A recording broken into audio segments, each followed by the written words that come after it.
Donc le choix est là. C'est une première raison pour laquelle il faut penser à aller aux États-Unis. La deuxième raison, c'est la qualité de l'éducation supérieure aux États-Unis. C'est une qualité qui a été incontestée toutes les années. Que ce soit la qualité des installations, des équipements, les bibliothèques, etc. Le gouvernement fédéral, les gouvernements des États, les institutions privées investissent énormément dans le domaine de la recherche et de l'éducation supérieure. Et le corps enseignant dans les universités américaines est le plus respecté à travers le monde entier. La raison suivante pour penser étudier aux États-Unis, c'est la flexibilité du système lui-même.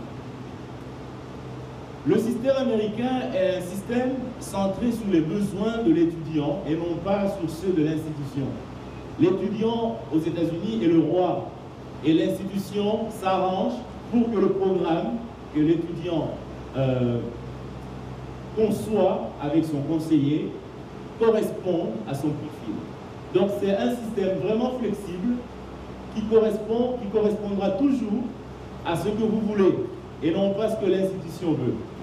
La raison suivante pour laquelle il faut penser à aller aux États-Unis, c'est la diversité. La diversité non seulement du corps enseignant, mais aussi du corps étudiant. Si les États-Unis sont le pays de l'immigration par excellence, l'université américaine en sont l'illustration parfaite. Vous ne serez jamais dans une classe avec des étudiants provenant d'un seul pays, mais vous aurez des étudiants et des profs qui proviendront du monde entier. La raison suivante, c'est le pouvoir. Les États-Unis dépensent chaque année 63 milliards de dollars uniquement pour la recherche. Uniquement pour la recherche dans les universités. Et vous savez, une autre statistique pour cette raison-là, 63% des publications qui sont citées à travers le monde sont publiées sur le sol américain dans les universités américaines. La raison suivante, bien sûr, c'est la reconnaissance et le prestige. Les États-Unis emploient plus de 75% des lauréats des prix Nobel, que ce soit en physique, en médecine, en littérature. Ils sont tous profs dans les universités américaines et vous le savez, comme vous le savez, les universités américaines dominent le classement mondial des universités. Donc, ne serait-ce que pour ces raisons-là, et il y en a plein d'autres, il faudrait peut-être penser un jour à aller sur le sol américain pour bénéficier des opportunités qui vous seront offertes. Alors, 5 étapes pour étudier aux États-Unis assez rapidement. Première étape, c'est définir son profil. Comme nous avons 5000 universités devant nous, il faut d'avance définir ce qu'on veut. Alors la première des choses à faire, c'est d'abord de réfléchir sur son option, de planifier et évaluer ses ressources académiques et financières. Et un moment important pour lequel vous devrez travailler beaucoup, c'est briser la barrière linguistique. L'ambassade américaine, le centre culturel américain vous offre des opportunités de formation et peut vous offrir du matériel, des ressources pour vous former en anglais, afin de faciliter vos études plus tard aux États-Unis. C'est la première étape. Quand vous avez défini votre profil, vous savez exactement ce que vous voulez faire aux États-Unis, vous savez exactement dans quel climat vous allez être à l'aise pendant les 4 années d'études aux États-Unis, etc. Deuxième étape, vous cherchez vos universités. Nous avons des moteurs de recherche spécialisés qui vous demanderont à chaque fois d'insérer des éléments de votre profil et automatiquement, de ces 5000 universités que les États-Unis nous offrent, le moteur de recherche en retiendra peut-être 40 ou 50 qui vont correspondre à votre profil. Alors, un conseil, bien sûr, c'est de toujours se rassurer que l'institution que vous choisissez est accréditée. Parce qu'elle peut bien être sur le sol américain, mais ne pas être accréditée. Et il y a un moteur de recherche que le gouvernement américain autorise, c'est le www.chea.org, qui est le site et le moteur de recherche recommandé pour attester de l'accréditation d'une institution universitaire sur le sol américain. Alors, vous avez trouvé vos universités, maintenant il faut faire la demande d'admission. Ça, c'est la troisième étape. Vous remplissez le formulaire, rédigez les lettres de motivation, passez les examens standardisés dont on va parler tout à l'heure, rassembler les dossiers et recommandations. On tient beaucoup aux lettres de recommandation aux États-Unis et bien sûr attendre tranquillement l'admission, la décision du bureau d'admission. Alors, cette décision, elle peut être de quatre natures. Elle peut être une admission, vous êtes admis et c'est la fête. Vous pouvez être refusé, on peut refuser votre dossier. Ou alors, vous pouvez être mis sur une liste d'attente, ça veut dire vous êtes admis, mais il y a beaucoup de gens qui ont le même profil que vous.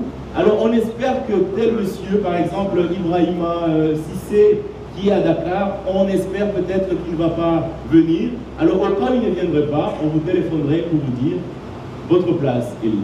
Ou alors, vous êtes admis sous condition, ça veut dire, voilà, vous êtes admis, mais à condition que vous envoyez plus de preuves, par exemple, de vos ressources financières, etc. Alors, quand vous êtes admis, l'étape suivante, c'est passer la demande du visa. La bonne nouvelle pour le Bénin, par exemple, l'année dernière, il y a eu une augmentation du pourcentage de visas étudiants accordés. 9% d'augmentation l'année dernière. Et dans le monde entier, sur 100 visas étudiants demandés dans les ambassades et consulats américains à travers le monde, 87 ont été livrés. Donc, c'est quand on pense que le visa est difficile à obtenir, et compliqué et impossible à obtenir, qu'on cherche des arnaques, alors on se fait avoir. Mais la bonne nouvelle, c'est que le gouvernement américain est là pour faciliter l'accès aux universités américaines. Et si c'est le visa qui est le problème, on est là pour vous aider à l'obtenir, mais en respectant les lois. Alors vous avez les sites sur lesquels vous pouvez aller, soyez honnêtes, prenez rendez-vous avec le consul et le jour de l'interview, qui ne dure pas plus de 5 minutes, allez-y, présentez-vous, soyez honnête. Alors, cinquième étape, partir aux États-Unis. Alors on dit, mais pourquoi c'est pas une étape? On s'en va, alors pourquoi c'est une étape? Non, c'est toute une étape, parce que les États-Unis, c'est un monde un tout petit peu à part. Un tout petit peu à part, on a besoin d'une préparation. L'ambassade américaine, au travers du centre culturel américain, organise une orientation de pré-départ pour permettre aux chercheurs et étudiants béninois de se préparer psychologiquement pour éviter le choc et d'être prêts à affronter la vie de tous les jours sur le sol américain. Alors vous devez vous renseigner sur la loi et les coutumes aux États-Unis, le code de la route par exemple, etc. Avoir ses papiers en ordre et un tas d'autres choses avant d'aller sur le sol américain, afin que le séjour sur le sol américain soit vraiment profitable à 100%. Donc voilà en 5 étapes comment vous pouvez accéder à l'éducation supérieure aux États-Unis. Alors, quels sont les tests souvent exigés pour l'admission dans les universités américaines? Je sais que parmi vous, enfin, la plupart des gens qui sont ici sont déjà en undergraduate, donc ils vont avoir une licence ou une maîtrise. Alors ils iront aux États-Unis pour le graduate, ça veut dire pour le deuxième cycle, pour le master et le PhD. Alors, les tests qui vous seront exigés, c'est soit le GRE, le GMAT ou alors le TOEFL. Alors on va les présenter rapidement. Le GRE, c'est le Graduate Record Examination. Vous avez un site sur lequel vous pouvez aller pour les ressources, pour vous préparer à ce test et aussi même pour l'inscription. Alors cet examen, il coûte 175 $. Il est administré 3 fois par semaine à Accra et 1 fois par an à Cotonou. Il dure 3 heures, 45 minutes. Qu'est-ce qu'il évalue ce test? Il évalue la compréhension écrite, le raisonnement mathématique, les capacités d'analyse et l'expression écrite. Ça, c'est le GRE. Il sera exigé de vous quand vous allez pour le deuxième cycle. Le deuxième test, c'est le GMAT, c'est le Graduate Management Admission Test. Le site internet est là, où vous avez les ressources pour vous préparer au test, mais également pour vous enregistrer, pour vous inscrire pour le test. Il coûte 250 $. Nous n'en avons pas encore malheureusement au Bénin, mais nous sommes en train d'y travailler. Quand nous aurons suffisamment de candidats pour le test, nous l'aurons au Bénin aussi.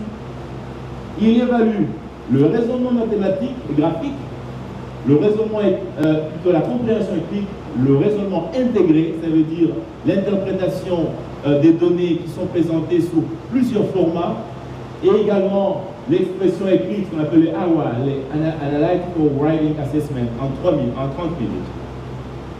Alors, vient le fameux TOEFL, qu'il faut absolument passer, non seulement pour être admis, mais également pour bénéficier de l'aide financière. Il y a beaucoup d'argent, beaucoup de bourses pour les étudiants en deuxième cycle, mais le TOEFL joue un grand rôle pour le comité qui décide de l'octroi des bourses. Alors, cet examen, il coûte 160 $, donc 80 000 francs CFA.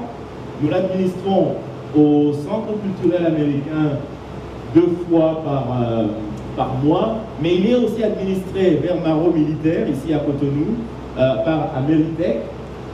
Il dure 4 heures et il évalue la compréhension écrite, la compréhension auditive, l'expression orale et l'expression écrite en quelques minutes.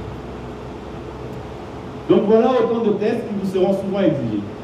Alors le programme des bourses, je vais passer la parole à mon collègue, mais avant d'inviter mon collègue, je voudrais juste insister sur le fait que l'anglais est une donnée incontournable pour aller étudier aux États-Unis et même pour vos opportunités de carrière plus tard.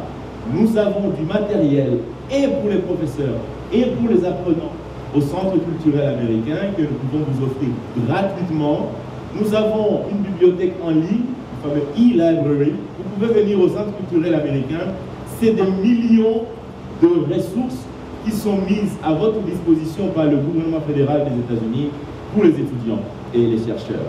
Donc vous venez au Centre culturel américain, passez l'inscription, c'est gratuit. Nous avons un cybercafé aussi gratuit pour les étudiants et les chercheurs béninois avec des centaines et des centaines de ressources gratuites.